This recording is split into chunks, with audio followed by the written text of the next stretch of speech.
Rogue deals with it so well because the Paladin doesn't put enough pressure on the Rogue, and the Rogue can just swing back so hard every single time. In addition, one of the best cards of Paladin, which is Muster for Battle, gets countered so easily with one of the best cards from Rogue, the Fan of Knives. Yeah, not only that, but you get to buy so much tempo with your hero power. You're investing 2 mana and 2 points of life into opposing 4 potential mana of your opponents. So every single time that you have a dagger up, they're very reluctant to make a token if they can otherwise do something.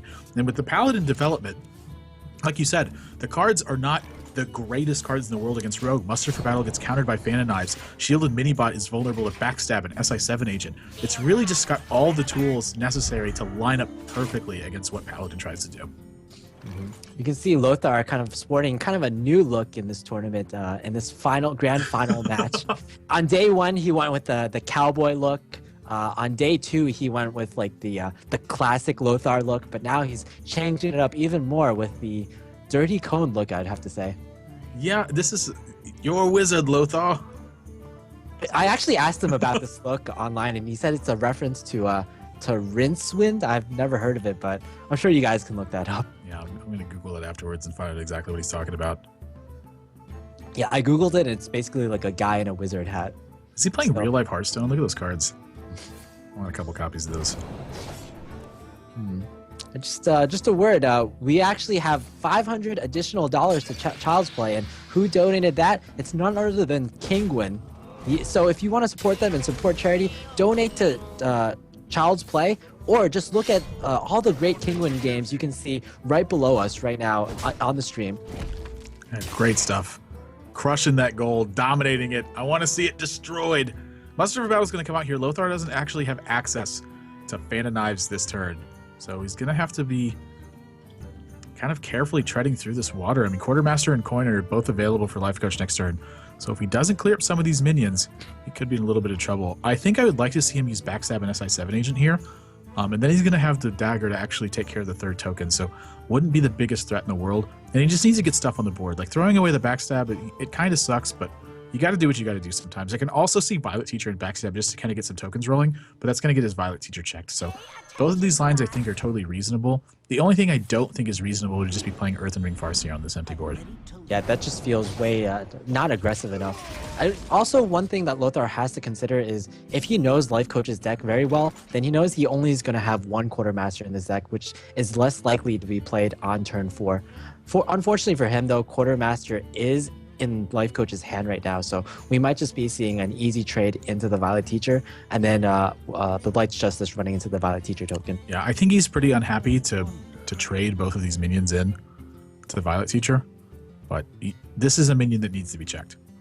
An alternative is just to equip the True Silver, and then you're going to have more alternatives to play the Quartermaster in later turns, and also you're gonna save your coin. Yeah, right now he's wishing he could attack the Violet Apprentice, equip another weapon, and then attack the Violet Teacher, but unfortunately you can't attack twice with weapons unless they have Wind Fury. One thing I like about the True Silver play is that it sets up if your opponent, for example, plays Azure Drake next turn, you get a free True Silver kill. Plus, if you coin out if you play the True Silver right now, I guess, you're going to have a problem actually playing anything on turn 5, so that's definitely also a consideration. Something we didn't consider is quality. You know, I actually really like this line, and there's 2 major reasons why. The first one is it helps him keep tokens on the board. The second one is he has 2 equality in his hand, so burning the first one isn't that big of a deal. The third one is this uses his mana most efficiently. And then the fourth one is this still threatens Quartermaster on this board. So Lothar, he still doesn't have a very efficient way to clear this stuff as far as Lifecoach's perspective is concerned. He's got a 3-point dagger, and he just used a Backstab. Wow, this actually looks so good right now.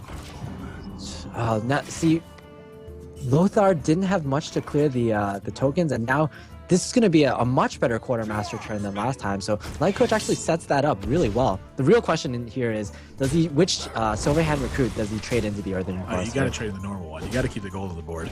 All right, you got to bling out your opponent. Yeah, right? he needs that white and gold token on the board right now. White and gold. I see blue and black. Well, you're looking at the SI7 agent then. All right. Yeah. I see that as white and gold too. Am I going crazy? Hashtag Team White and Gold. All right, so I guess Lothar's entire hand will be, well, almost his entire hand will be used right now. And Lothar just needs to draw a print fairly fast, or Lifecoach will actually be able to outvalue him. This is not a common thing for Paladins to do at all. Yeah, looking for Sprint, looking for Azure Drake, and 2 True Silver Champions available for Lifecoach right now. But I think he's going to use this last charge of True Silver Champion. I'm sorry, before of the Life Justice, before he uses it to use True Silver Champion.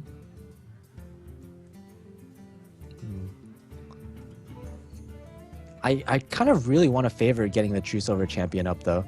It's one of your stronger cards against rogues, since a lot of their minions are just either 3 health or 4 health. Quartermaster being a 2/3 instead of a 3/3 is really hurting right now. This is also one of the problems with Lifecoach's, I guess, higher curving deck. If you don't draw your higher curving minions, then you just don't have a lot of threats. I think the only threats that that Lothar is running are like the piloted shredders, the pilot sky golems. I guess now that I think of it, there are a lot of threats, and I guess Lothar or Lifecoach is just a bit unlucky not drawing any of them right now. Yeah, he got a good quartermaster turn, but he's really drawn all of his responding stuff instead of anything really worthwhile. So he's basically just going to have to give up this quartermaster. I think he's going to leave his opponent with a 3-1 on the board. So this draw is really important for Lothar. You actually saw just Lifecoach shake his head there. And Blood Mage, not too good right now, but not the worst. It is going to put a threat on the board that, again, is very inefficiently dealt with by Lifecoach. And these 1 health minions, this has really been, in my experience, a story of Control Paladin struggling again. Like, this is the sort of thing it struggles against, is having 1 health minions having initiative on the board. Mm-hmm. You would think that Paladin would be able to deal with it with Muster for Battle, but after 1 has been used, it's just so difficult putting aggression onto the board when you don't have any silver can recruits. Fortunately for Lifecoach, though, Dr. Boom was drawn, so why not just Dr. Boom on turn 7? Yeah, the problem with this, though, is that he still needs to deal with his 3-1. Like, he's staring down a Blood Mage, he's staring down a Dagger. Like, something like a Backstab would just answer Dr. Boom straight away. Even something like Eviscerate without a combo would answer the Dr. Boom straight away. With what's on the board, and since this Earthen Ring Farce has already gotten value, and since Blood Mage will pretty much always get value, I feel like he's almost reluctant to play Dr. Boom simply because it doesn't really curve into what's happening very well. I think he's still fine with playing Dr. Boom though. He's traded so efficiently, and he's gotten so many value trades already with the Muster for Battle, the Quartermaster, and his True Silver Champion that I think he can afford to not play as efficiently this turn. Yep. He goes up with another heads-up play, silencing the Blood Mage. Yeah, but he's just trying to deny cards from his opponent right now. He's so close to having them almost choked out of the game, and it's very clear that they're kind of desperate for cards, that he is going to do everything to try to answer this. And again, this is sort of a testament to how inefficiently that Paladin has to play against these 1 health minions when it loses initiative, and that's got to be one of the worst draws in Lothar's deck. That's going to be instantly checked by this True Silver Champion, and now a very clean Dr. Boom turn for Lifecoach. Oh man, Lothar healing up to 26 damage against all that burst of the Paladin, right? I'm just kidding. No burst of the Paladin. Paladin doesn't have any burst whatsoever. It's got about 6 points of burst. True Silver Concentrate, man. Oh man, that's rocking it. It's only 8 mana to get that damage. Yeah, and then some rank 13 players are going to go on the ladder, and they're going to get Avenging Wrath, and they're like, Monk and Admirable lied to us. Avenging Wrath is a burst. I'm going to play Spectral Tiger, and I'm going to Blessing and Kings it, and then I'm going to Blessing and Might it, and then I'm going to Blessed Champion it. What do you think of that burst? Oh man, I can't even calculate how, but that must be over 9,000 burst. It's just over 9,000 too. So attack, hero power. Yeah, not the greatest rogue turn 9, I would say. And Lifecoach, oh geez, he's going to be thrilled to the teeth. Gets to lay on hands up to 30, has 7 cards and a coin to Lothar's 4 cards.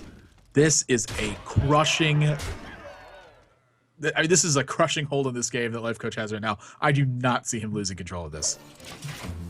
Yeah, Lothar was even reluctant to sap the previous turn, which would have just given his opponent more boom bots. Violent Teacher, I think, is all right. It certainly won't bring him back in this game, but besides a sprint, it might have just been one of his better draws. I think he's going to have to sap this turn, I think. Just really no other plays. There we go. So in the backstab. Where's this boombot hit? Straight to the token. Okay, not bad, I would say. He's going to hope that this doesn't hit his Violet Teacher for 1 million. Only hits it for 4. That's 1 million. That is 1 million right now, for sure. And now, wow, actually Sap is not going to go down. Yeah, so he's going to choose to take 7 more damage here. And I think Lifecoach is more than happy with that. I think you're going to see Consecration and Pilot Sky Golem join the ranks here. Yeah, this is about the fastest Lifecoach turn you're ever going to see. 7 more to face. Could you actually consider doing that burst combo damage from Paladin, which is the Consecration Truce Over instead? You could do that. It might actually be a little bit better, but I still think I'd like to see Piloted Sky. The only way Piloted Sky Golem is going to backfire here is if Lothar kills it, it gets a Piloted Shredder, and then he kills the Piloted Shredder, and it gets a Doomsayer. Oh, wow. Can Lothar even do that with 3 cards?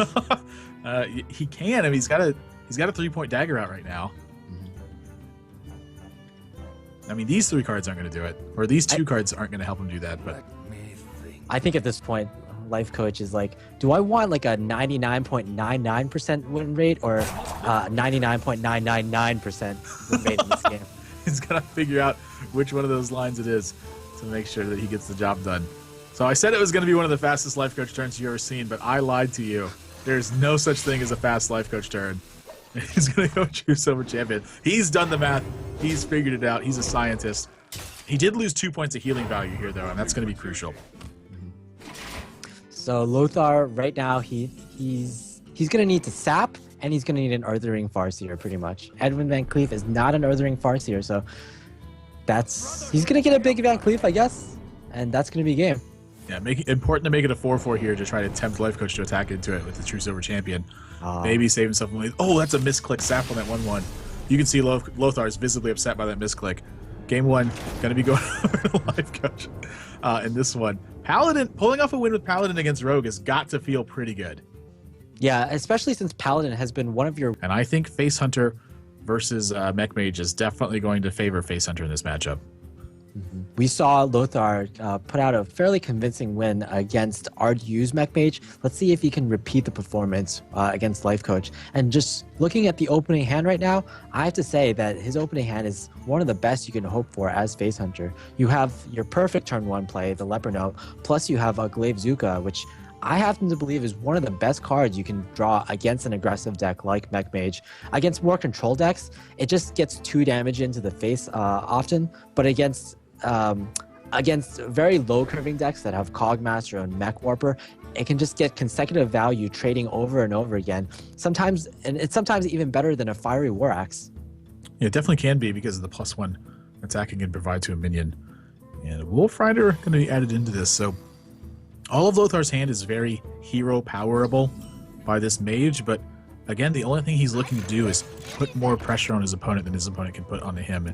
In the very first draw from Lifecoach's Mirror Entity, and Dr. Boom was one of his replacements, he actually chose to mulligan Mad Scientist in this matchup, and I have to say I'm a little bit surprised by that.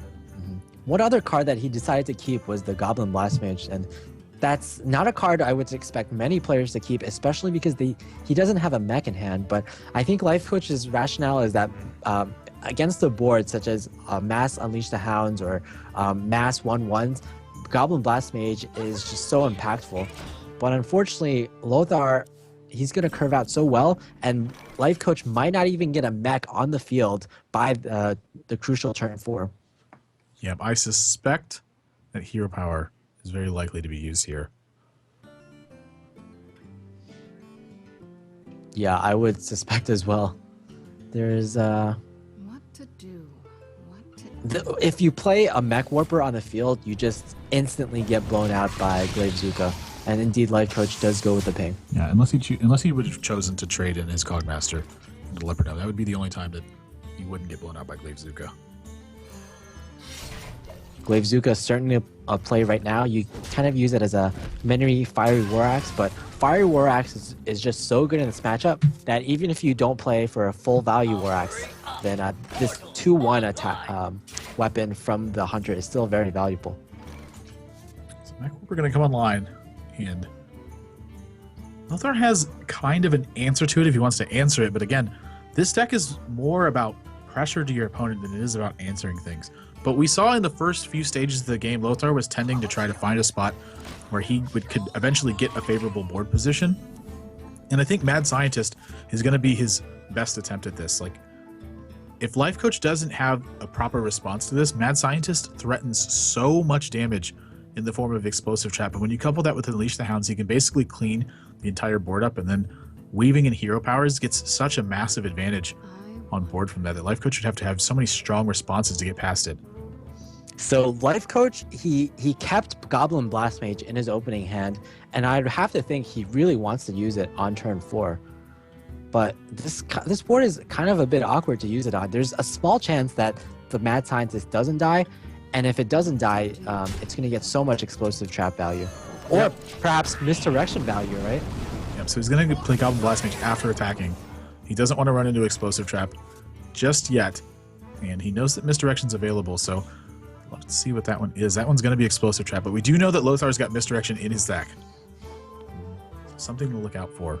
And now, this is a spot I think that Lothar was trying to, or hoping to avoid, and what Lifecoach was trying to create with Goblin Blast Mage. He knows he's playing against Face Hunter, so he just wants to put out a mid-sized, very efficient threat.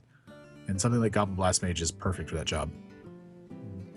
You know what's actually interesting about Goblin Blast Mage? It's not really relevant in this match, but the Goblin Blast Mage just trades so well against Sludge Belcher that it's kind of like an anti-Sludge Belcher card. And one of the reasons the Blast Mage is so good, I think it might even be better as a 5/4 than a 4/5.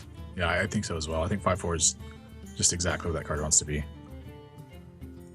Any deck that's favoring aggression, I would say that it's mid-sized drops.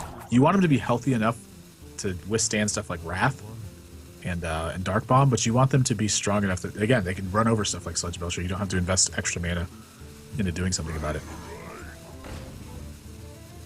Well, Wolf Rider is actually going to be the play. Yeah, I'm going to go ahead and set up this is, I mean, very obvious telegraph of Explosive Trap, but he's got to do something to make sure he gets value out of it. Mm. Yeah, just overall, very defensive play altogether. These mirror entities are some of the worst cards that Lifecoach could draw. Not only do you not get value from the Mad Scientists, but your opponent is going to have so many small minions. This Hunter deck is just full of the small minions that mirror entity just isn't valuable at all. And I think that might be one of the reasons why he didn't keep Mad Scientists in his opening hand.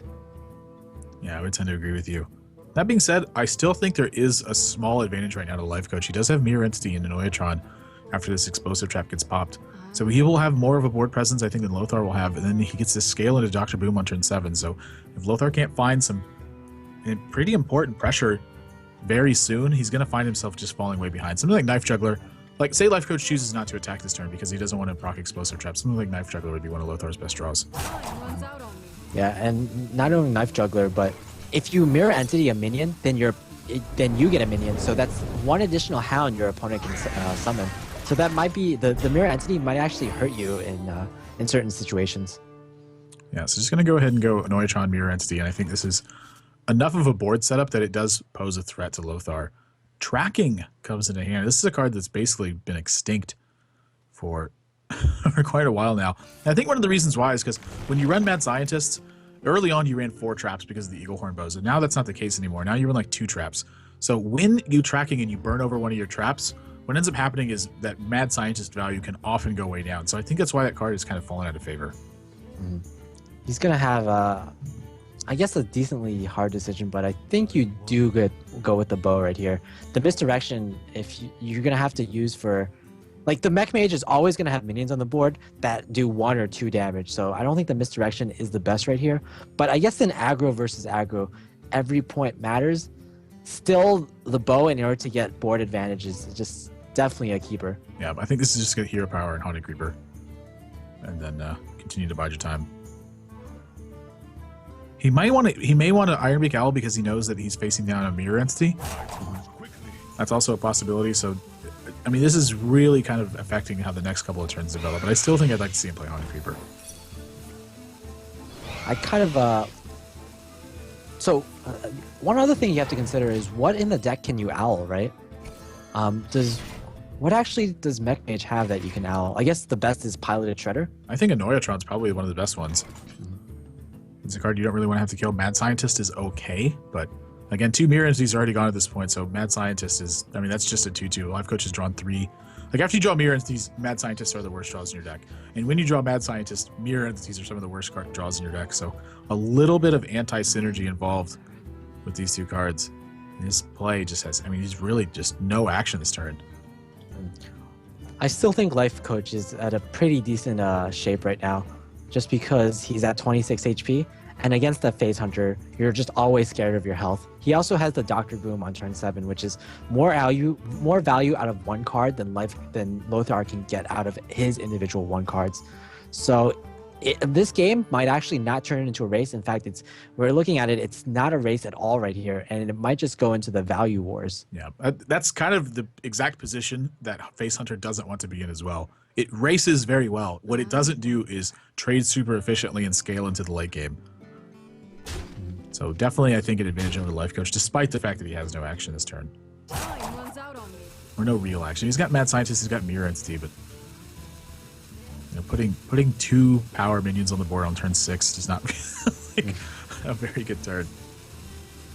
Now, we've seen other hunters deal with Dr. Boom fairly easily with Hunter's Mark, but I don't believe, because this hunter runs double Iron Beak Owl, I don't believe Hunter's Mark is actually in this deck. So whoa. Yeah, that's really crazy to me. He's really valuing this Annoyatron a lot right now. And Lothar's starting to count his damage up.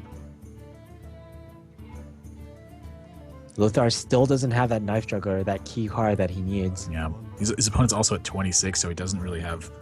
He's not even really close to having reach right now. Oh, man. Lifecoach looking to just apply more pressure than Lothar can in the next few turns.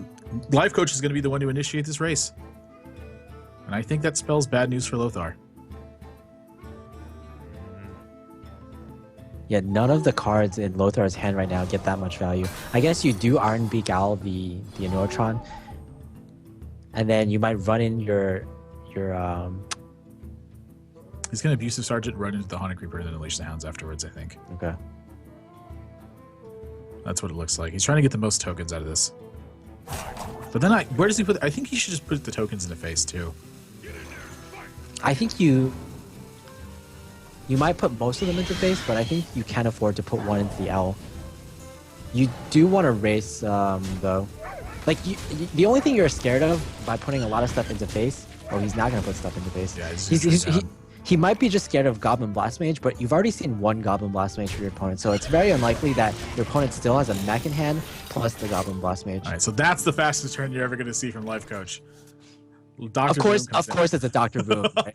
Lothar, you know, he's got to feel a little bit bad that he used that Unleash the Hounds here, but he's actually answering this Dr. Boom pretty efficiently, and Hero Power, it might be enough to start kind of turning the tables here. So Boombot's going to take out another one of these tokens here. I gotta feel like he should be favoring face damage a lot more. Wow, he's attacking the other Boombot. So he's doing that to protect this Arcane Golem. So really his bread and butter from this turn is he wanted to clear everything down and get repetitive damage from this Arcane Golem. And with a Goblin Blast Mage, he might not get it. That is a fantastic draw from Lifecoach right now. Yeah, if these Blast Mage shots hit, or even if 1 hits, that's the best draw in his deck. Everything hits, and I think this might just be game over. Yeah, I think that was just nail in the coffin. Lothar tried to fight down and get repetitive damage to that Arcane Golem. He was so close to doing it. Really, it was just that one draw. If he had not drawn that Goblin Blast Mage, and instead you would have seen this Animal Companion happen, like, Lothar actually would have had a pretty big advantage. Yeah, if something like another... like a Cogmaster, any low drop came onto the field, something that couldn't deal with the Arcane Golem, Lothar would have been able to kind of race his opponent, getting that 4 repetitive damage every single turn. But as we see now, it's very close to lethal on the board. 7-8 damage. Piloted Sky Golem gets added to that. I don't think there's a single combination of cards. I mean, Lothar could draw like 3 cards right now and still don't have a way to end this game. So Lifecoach, he's going to be taking a 2-0 lead here. There's just nothing that's going to end up mattering from Lothar's deck right now. His curve basically caps out at 3. So. The Knife Juggler just a bit too late. He needed to combo with the Unleash the Hounds about 3 or 4 turns ago, and Lothar is going to give up this game as well. Yeah, Yeah, maybe the hat's not working for him so much. I think I would like to see him stick to the cowboy. Going to see a lot more even matchups. Speaking of even matchups, usually this matchup, Mech Mage versus Druid, is tended to favor the Mech Mage, but we've actually seen in this format a lot of different swings coming from Druid and coming from Mage. It could be anyone's game, especially because of the Innervate and Keeper of the Grove. Oh, he actually threw back Keeper of the Grove. That really surprises me. I'm not too terribly surprised by it because Keeper of the Grove in this matchup doesn't really hit a lot of targets. It does hit Mad Scientist, but Keeper of the Groving something like a Clockwork Gnome or a Cogmaster is just not a very good feeling. You're really looking for more action. Stuff like Shade of Naxxramas, stuff like Druid of the Claw, I feel like has much higher impact than something like Keeper of the Grove does. It really only affects Mad Scientist, even though that's an extremely important card to be fighting against. Lifecoach went with the Innervate Shade play on turn 1. That's going to leave him very open to just drawing dead on the next few turns, but it allows him to kind of contest the board slightly more. Lothar, he sees this play. He knows it's very likely that Lifecoach doesn't have a turn 2 play, so he'll very likely be hero powering. So I expect something like a coin into one of his 2 drops right now. Yeah. Did he keep that Clockwork Gnome in hand, or did he mulligan it? I think he kept it, actually. Yeah, going first, I think that keeping Clockwork Gnome is extremely good, and I think going second, I would tend to mulligan it. And really look for stuff like Mad Scientist, Snowchucker, Mech Warper, these problematic 2-drop minions that Druid really only has one answer to, which is Wrath something, and the other quote-unquote answer to it is to have an Innervate in a big turn going into it. Counterspell gets drawn. Lothar's draws have been so terrible in this final. Lothar actually gives like a huge sigh, and we speculated that Lothar was running 3 secrets in his deck, the 2 Mirror Entity and the 1 Counterspell, but it's entirely possible that he's only running 2 and he's just replacing the 2nd Mirror Entity with the Counterspell. If that's the case, the Mad Scientist is just a 2/2. And I'm sure we'll find out what comes out of the Mad Scientist. If it's nothing, it's indeed 2 secrets, and Lothar is in just not a great position. Yeah, this is looking pretty rough. I mean, his hand just kind of has no action here. Another big problem with drawing this Counterspell is it looked like he wanted to set Mirror Entity on turn 3, which is going to open up Mad Scientist to getting attacked in the following turns. When that happens, he doesn't get a Counterspell from that anymore. He doesn't get anything. So if he does have another copy of Mirror Entity, I suspect he will be dropping Counterspell first. And if he drops Mirror Entity first, I would kind of go with the read we just had, not only in his body language, but kind of how he's trimmed this deck apart. He would only have 1 Mirror Entity in that instance. That being said, I'm pretty sure that we've seen 2 Mirror Entities from him. I can't be 100% positive, but I'm pretty sure there's been 2 Mirror Entities in here. So Lifecoach's decision to Innervate out the Shade is it's not going that well for him, I have to say. Even though I think it was the correct play, now he's drawn kind of dead for 2 turns in a row. Lifecoach's decision also to run such a high curving deck might also be coming to haunt him now. We see Piloted Sky Golem being drawn, and that's Lifecoach won't even have a turn 4 play. On the other side of the coin, though, Lothar isn't drawing too well either. He might just have to play one of his secrets on this turn. Yeah, I suspect that's what's going to have to happen.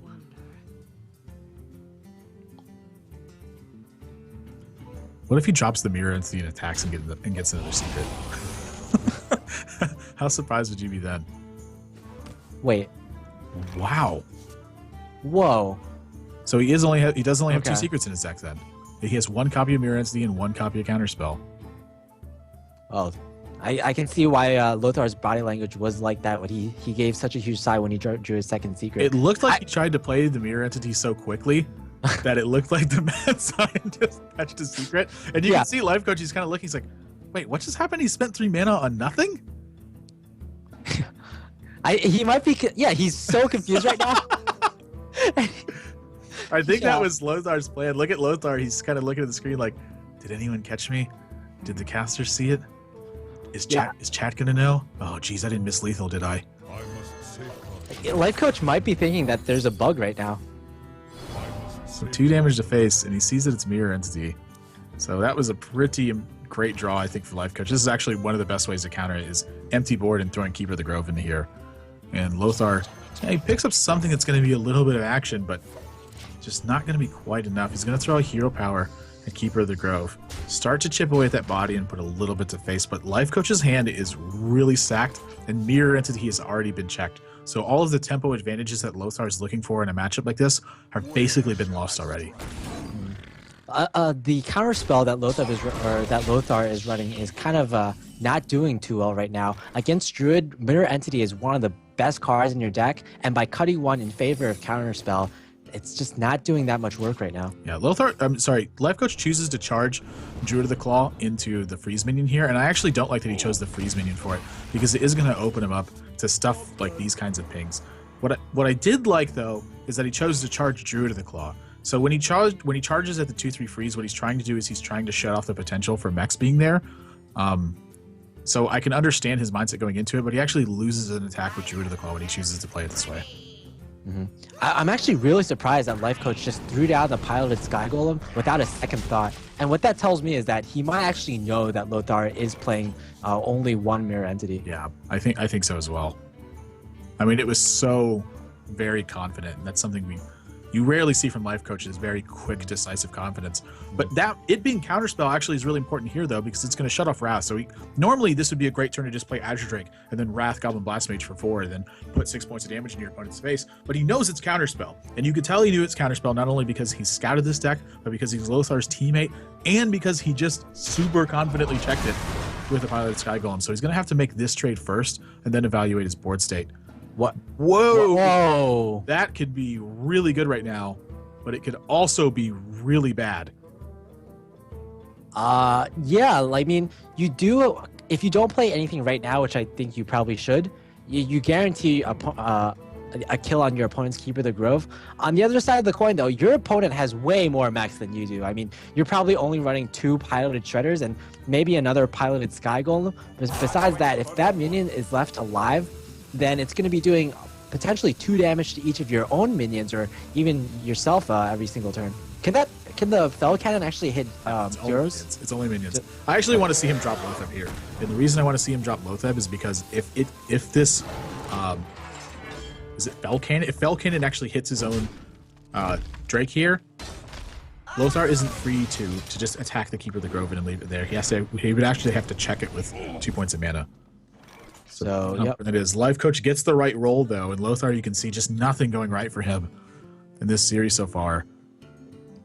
Yeah, both players in the beginning of the game, they drew pretty poorly, but the way the hands turned out, because both players drew poorly, both hands were slow, Lifecoach is actually favorable in that position because it's up to the Mech Mage to put initiative onto the field. It's up to the Mech Mage to aggro your opponent down and force him to respond. And because no player put initiative on the board, Druid just has so much going for him. He has such a high curve right now. Yeah, so he's just going to drop down Senor del Fuego to get the job done. Fell Cannon has 2 targets right now, and they're both Lifecoaches. So Ragnaros is going to bite the dust this next turn, I imagine, to this Fireball. But just really nothing going for Lothar outside of that. He has ways to kind of deal with what's on the board now, but his hand is 2 spare parts and a Tinkertown Technician. And the Archmage Antonidas, he didn't have the early pressure to use that to sway the game like we've seen in so many other Mech Mage games so far this week. Oh man, is Lothar actually playing the control game against the Druid? I mean, it's kind of fair because you do have the Archmage Antonidas, but at this point, Lothar might be overvaluing the Archmage Antonidas right now. On the other hand, though, it might be a fair point that what else can Lothar do? There's a Ragnaros on the board, and it will kill you in just a few turns. Yeah, he has to take care of the Ragnaros. He doesn't have an option. He's just going to single-handedly lose that card if he doesn't check it. Pinging on the Twilight Drake, on the Azure Drake, it's something else he has to do. If he just played Archmage Antonidas into it, Lifecoach would have to check what's on the board, and he's getting free initiative. Lothar just really needs Lifecoach's hand to be nothing, but it's so close to impossible for that to be the case, but it's still probably his best way to win.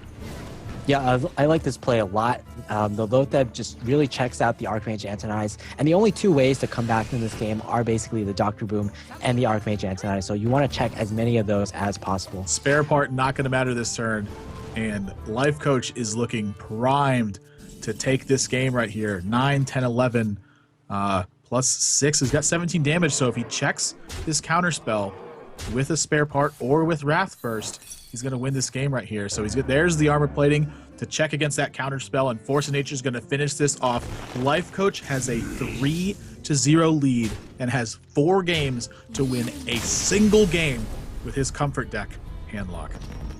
Oh man, Lothar came into it, I'm sure, somewhat confident since he had already beaten one of his teammates, but now Lifecoach is just being a huge hurdle for him right now. Lifecoach is also another key card. Sun Fury Protector, also great to taunt up minions, but some of these cards, you might just want to chuck them later on. I certainly think so. Something else, though, that I think he's going to take into account is the importance of something like Mortal Coil in a matchup like this. He wants to check Leper Gnomes, he wants to check Abusive Sergeants, and potentially even check Wolf Riders with it. So to see him mulligan this full hand wouldn't be a big surprise, but to see him hang on the Ironbeak Owl to make sure he gets something like Mad Scientist checked straight away, I think that's okay too, because he wants Lothar to be drawing Explosive Trap. He wants Lothar to draw misdirections. He doesn't want them to get him on the board for free, especially the fact that if he couples that with an Eagle Horn Bow, that's really where he sees a lot of win rate, is when Lifecoach is forced to check a trap and Lothar gets extra mileage out of the weapon. Now, we have to also note that Lifecoach, as we've seen in his previous handlock games, is running at least one Zombie Chow. So this is actually very interesting. Like he kept the Sun Fury and he kept the Sludge Belcher. I would think that with at least one Zombie Chow in his deck and 2 Mortal Coils, he would be more willing to chuck away more of the high cost minions like the Sludge Belcher. But instead, he actually keeps the Sun Fury and the Sludge Belcher, and it even throws away the Ironbeak Owl. Yeah, so I think it's okay to go ahead and keep Sludge Belcher here. It kind of consistent with the way that he's been playing. He's keeping cards that he feels like are very key to winning the match, and Sludge Belcher is certainly one of them. Ancient Watcher is going to come down. Sun Fury Protector I also think is another one too. There's a lot of potential, I think, to just play it on turn 2 and start getting some work done. But when he draws Ancient Watcher, it's like perfect. It's going to soak up so much damage and make sure it forces Lothar to be putting damage into an otherwise fairly useless minion. So when he makes Misha here, I think it's great for him. Simply because now he has a really easy check to this Ancient Watcher if it gets taunted. And at the same time, this Knife Juggler didn't get checked. Wow, Lothar just throws out a well-played already. But oh my gosh, Ancient Watcher. I actually didn't see the Shadow Flame in his hands. This Ancient Watcher is actually just going to be a really, really heavy turn here. And Lothar, you see him roll his eyes and take a deep breath. Lifecoach, wow, this is looking great for him. Second Unleash the Hounds gets drawn for Lothar. He just has no action other than this Arcane. Is he just going to jam Arcane Golem down? I think he's got to do it. Arcane Golem, give your opponent 5 mana, let him play Sludge Belcher, right? Then the Sludge Belcher keep would look genius. You know, it's going to get Ironbeak Owled though. But then he can just re-taunt it with the Sun Fury Protector. Oh, I think he's got to go Arcane Golem. I think he needs this damage. Yeah, I think all the other cards are just not impactful enough. Oh, he's going to go for it. Here's your Wild Growth, he says. 4 damage to the face, and Lifecoach, like, okay, that's fine. Yeah, I got a Sludge Belcher for that. Shrugging it off, not a big deal for him. But you got to feel some pressure when your opponent just jams on Arcane Golem, and I think he's about to feel a lot more pressure here. Wolf Rider gets added to Lothar's hand. The pressure is building for him. 4 more damage to face. Is he going to Hero Power? Is he going to Wolf Rider? I like it. Jam it into space and let him figure it out. Lothar says, if you have Molten Giants, I don't care. Lifecoach has a second Sun Fury Protector, so he can taunt up his board. Oh my gosh! This game is getting so crazy. If Lothar draws kill commands, this game is going to end. And even if he throws down both Sun Fury Protectors on the board, that activates Unleash the Hounds. So we saw a great Shadow Flame plus Ancient Watcher from Lifecoach, but it just might not be enough. Whatever Lothar is keeping in his hand, the Arcane Golem just is going to go straight to the face, and the taunts just might not be enough. He also doesn't have anti-heal bots. He doesn't have really great forms of healing. I mean, Siphon Soul could be a play, but if you're gonna Siphon Soul a minion heal for 3, that's just not enough either. What can Lifecoach do? I think Siphon Soul is probably one of his better plays. Lifecoach is gonna life tap. What on earth? Oh man. I thought for sure he was gonna Siphon Soul this Arcane Golem and attack the Wolf Rider. I think Lifecoach is thinking, I just really have to get to my anti-heal bots as soon as possible. I need healing right away.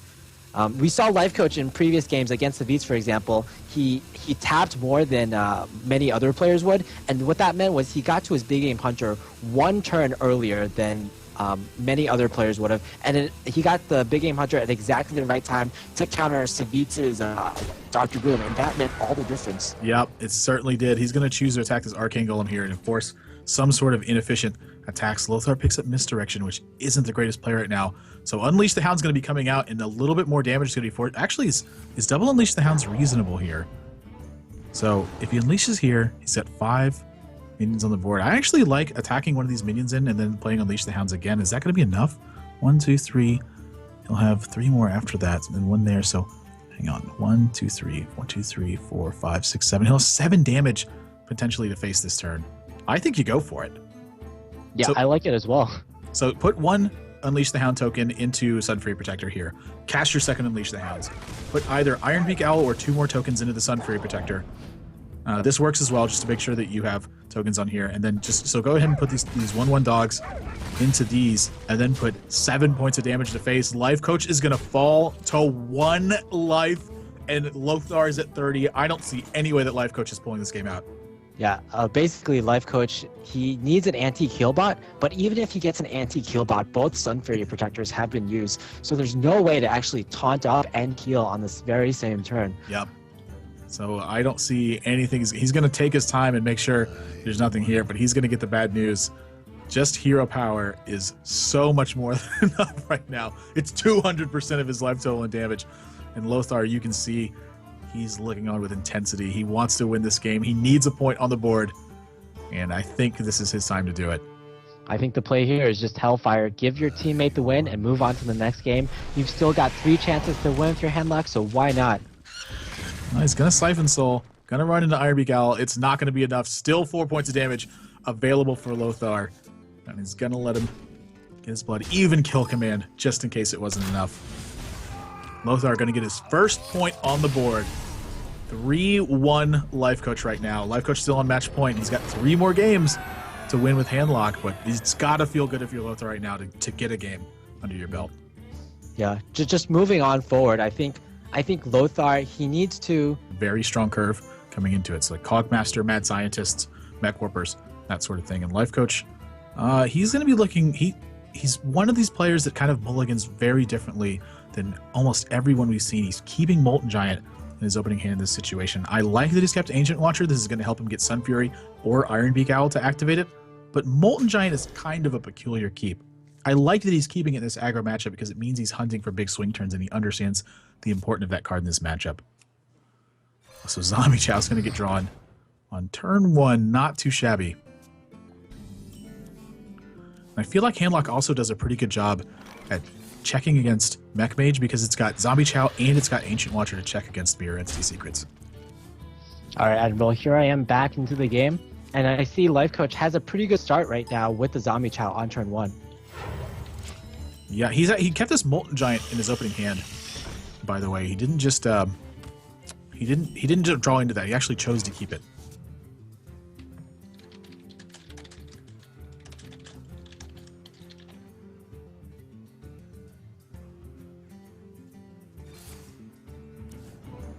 So picks up a second Molten Giant here. Spider Tank got developed. So not too much action going on. Zombie Chow has not been able to buy very much value. Just went to go ahead and coined out Spider Tank to contest what's going on the board. And now really no action available. I would venture to say he's going to play Mech Warper and a Noyatron. But then he's got the question of whether or not he attacks Spider Tank.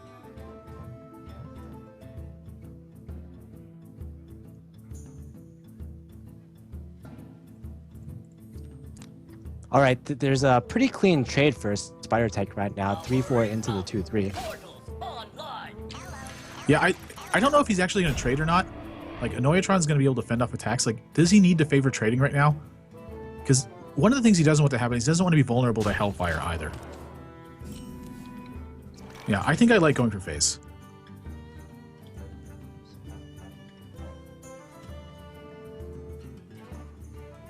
Mortal Coil's not the greatest right now.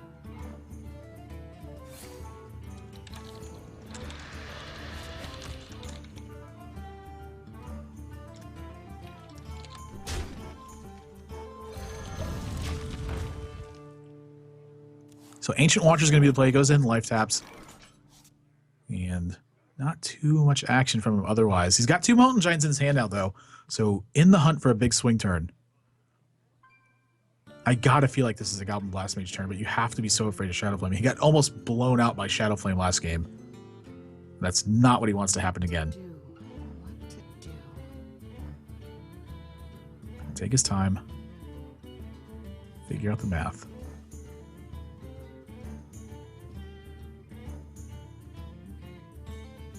You can tell that this Ancient Watcher is putting a lot of pressure on Lothar right now. He feels like he wants to kill it and prevent something like a big Shadow Flame, or from this being taunted or even silenced to contest this board position.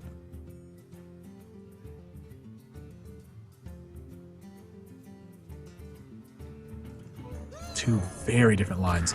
Piloted Shredder is also not like a bad option. I like going with the Goblin Blast Mage though. Roll some dice, see what ends up happening here. Wow, so he gets such good hits on this. Oh my gosh, is he choosing to... He chooses to not take out this Ancient Watcher, and he opens himself up to Shadow Flame, and Lifecoach top decks Shadow Flame, and he's going to be able to clear this board position. Oh my gosh. That is so bad for Lothar right now. A completely clear board, and you can see him. He's smiling about it, but he saw it was off on the right side of his hand. That's got to feel bad. And Lifecoach just, wow, look, he's just almost in bewilderment. I can't believe he drew that Shadow Flame. So this is certainly going to be a Piloted Shredder and a Cogmaster here from Lothar. When it's still not in Molten Giant range, though, if he chooses to save this Mirror Entity going into a Molten Giant turn, that could be a little bit problematic for Lifecoach.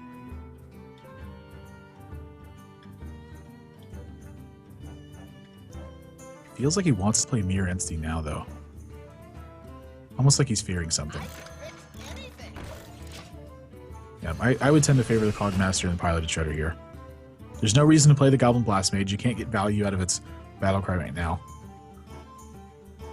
So turn 6 for Lifecoach. Picks up Antique Healbot.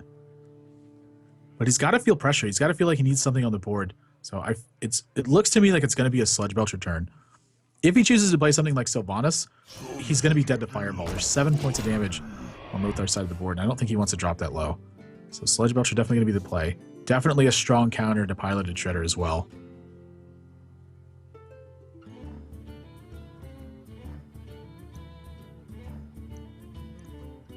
A small problem here with that is actually how this attack ends up working out, because I think Lothar wants to try to avoid any risks he can, but it's going to be necessary for him to take one. So I suspect Piloted Shredder is going to be running in the Sludge Belcher, and that's going to be followed by Snow Chugger and Goblin Blast Mage to try to finish things off.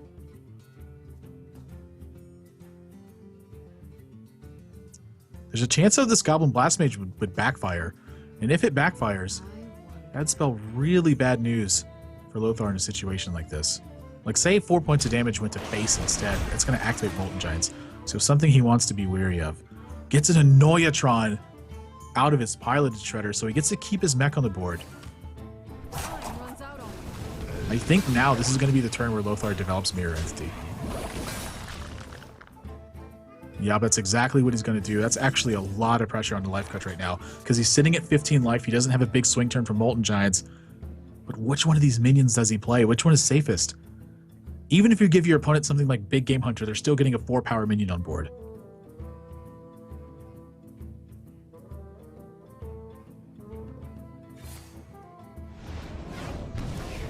So Mortal Coil going to be the first order of business. Pick up some extra options here.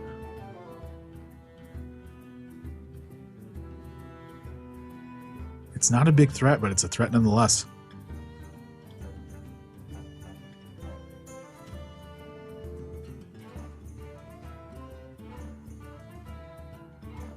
So many possibilities.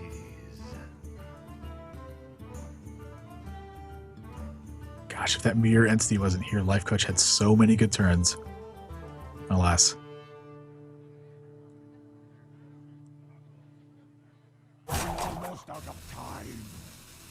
How do you play right against this? He doesn't want to lose all the ground that he's so close to having with his Molten Giants. He kept Molten Giant in his hand specifically to get swing turns. So if he uses something like Antique Healbot to trigger this Mirror Entity, he's putting himself out of range of having these Molten Giant swing turns. But frankly, I think his hand might have enough action to be able to play around that anyway. Like, he's up to 23. He's not facing a ton of damage. Lothar is down to 4 cards, and he's got Hellfire in his hand to help clear up what's happening. So I actually feel like going for 4 points of damage go to face from this Goblin Blast Mage, and Lothar looks like he's face palming from that, as if he wanted some extra damage here. So I don't mind some of the trade. I wouldn't mind trading here, but at the same time, I think he's got a favor at some point going for face. So I think he should be putting 4 damage to face here and going with Snowchugger and trying to move forward. Oh, he's going to Frostbolt this anti-kill bot. I really don't like this. That's part of the reach that he needs to be able to end this game. He doesn't have Fireball right now. And it looks like Monk has joined us again. Welcome back, Monk. Thanks, good to be back. And as I can see, Lifecoach is almost stabilized on this board against Mech Mage. And it looks like we saw the Frostbolt coming down. I guess he wanted to play around Shadow Flame. But at this point, it means there's no more burn in Lothar's hand. Yeah, having used a Frostbolt here is really kind of rough. But you have to consider, like, say he chose to trade anti-healbot in instead of using Frostbolt. What he's effectively doing is he's turning his anti-healbot on the board into a Frostbolt in his hand. And that's probably a little bit worse than keeping anti-healbot on the board. Like, he has seen a Shadow Flame already, and Hellfire's not like the worst card in the world for him because he's still going to have the 5/4 on board afterwards. So I don't think he's like too afraid of what's going on. Lifecoach it seems to be looking all over his hand.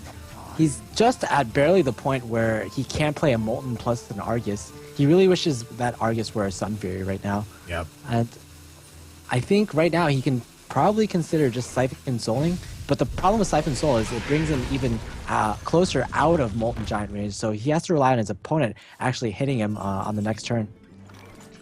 It's kind of scary though. Like if he chooses to just let his opponent hit him with the extra 5 added in, he's just dead to Fireball. And I think that's the situation he's trying to avoid. Oh, and the full board's going to get loaded up. Is he going to hold on to Snowchugger? I'm not sure I like that. I think you need to go just basically all in right now. There's not many ways for you to win. Like, let's say the board does get cleared right now, and you still have a Snowchugger in your hand. What's that really going to do, right? I think I would tend to agree with you. He is going to get a little bit rewarded for his play, though. So when I say a little bit rewarded, I do mean a little bit rewarded, because now it's 2 Molten Giants hitting the board, and I imagine these are probably going to get taunted up. One of the only ways Lifecoach can lose right now is to some sort of attack shenanigans, like maybe like a, say like Whirling Blades and Fireball. There's the other Frostbolt from Lothar. If Lothar picks up a Fireball, this game could end. Yeah, so I think right now he has to go ping face, I guess. Yeah. He has to hope his opponent doesn't have anything else. And like basically these taunts are so big that there's no hope for him ever getting past them for the entirety of the game. You know what? Lifecoach has an opportunity for lethal this turn as well. Oh, no, he doesn't. He's got the Noitron on the board. I lied to you. 17 plus 8. Yeah, 17 plus 8 is not going to be enough for that. I thought I just was ignoring the Noitron. I was like, he can just put all this damage to face and drop Ragnaros.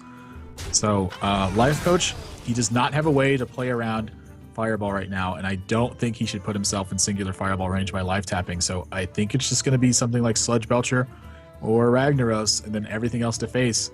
You can see him really heavily considering taking out this Snowchugger. Yeah, I think you can. I think like the risk versus reward is just not there for tapping.